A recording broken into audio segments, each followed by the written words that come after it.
Hey, what's this? I get Silver Star at Dockholes. Our next action was at Dockholes. 2nd Platoon reached their objective without infantry. They dismounted and captured 2 officers and 84 enlisted men. I was leading on foot. In Dockholes, I took a pistol from one of those German officers, and I still had it. But one Christmas I had 2 pistols, one German and one Spanish. And I gave one to my daughter and one to my son as a souvenir. In Dockholes, we were bombed by our own fighters, but they sure were bum shots. Got a picture of that, of the hole that they made.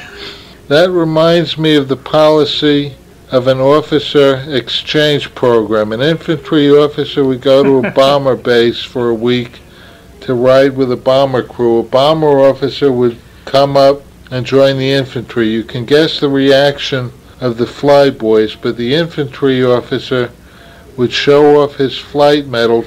He'd get an air medal, making 5 trips. To them it was a vacation. But the officer had come up to join the infantry. They weren't happy. As many planes as the bombers lost, the infantry still was by far the worst deal, because at least the bomber crew, if they weren't killed or shot down, they come back to a warm bed, a hot meal, and a few days off to go get drunk and have fun with the girls. Infantry, day in, day out, same bull. In Dockholes, 2nd Platoon captured a regiment command post, less the CO. This included all records. Tell me more about the Silver Star. I think they just wanted to give me a Silver Star. I was there. I wouldn't say I was leading, but the first time I knew it was even in the mill was when they had a formation at Amber, and they called me up in the front and pinned a Silver Star, and then they read it. I don't remember that, but I took it because it counted points, but I should have refused it. If it had to do over again, I probably would. I did a lot of other things that I should have got a Silver Star for, but not that. What were some of the, if you had to give yourself a Silver Star? I don't know. Maybe they gave it, that was an excuse for me being there the whole time and just give me a Silver Star for being there. At Mayenne, C Company tank took about 70 prisoners. 14 March, 2nd crossing of Moselle River. Hirschwiesen, Pfaffenheck. 1st Platoon lost 3 tanks.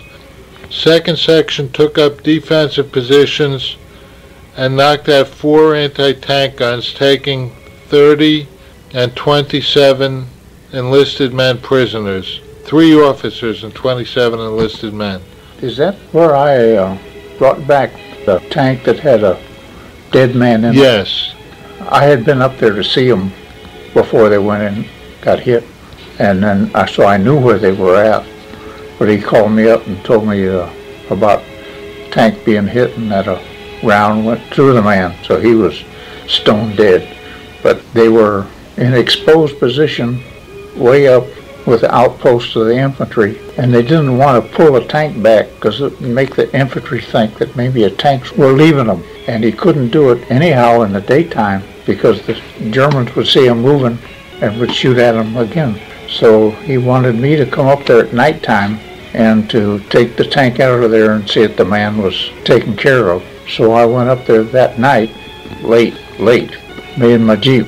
And the Jeep led me. I backed the tank out and drove it down to the highway and followed the Jeep to a 357 aid station. I took the tank there and parked it, and I went inside and talked to them about dead men being in there and asked them if they could get it out for us and take care of them.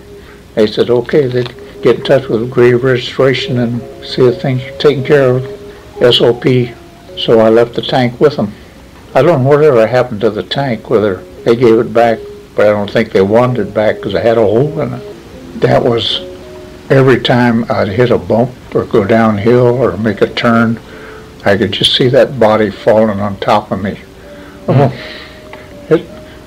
rather unpleasant ride. Pitch dark.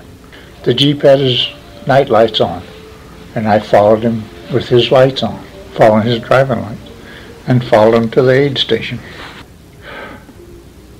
That deserves a medal.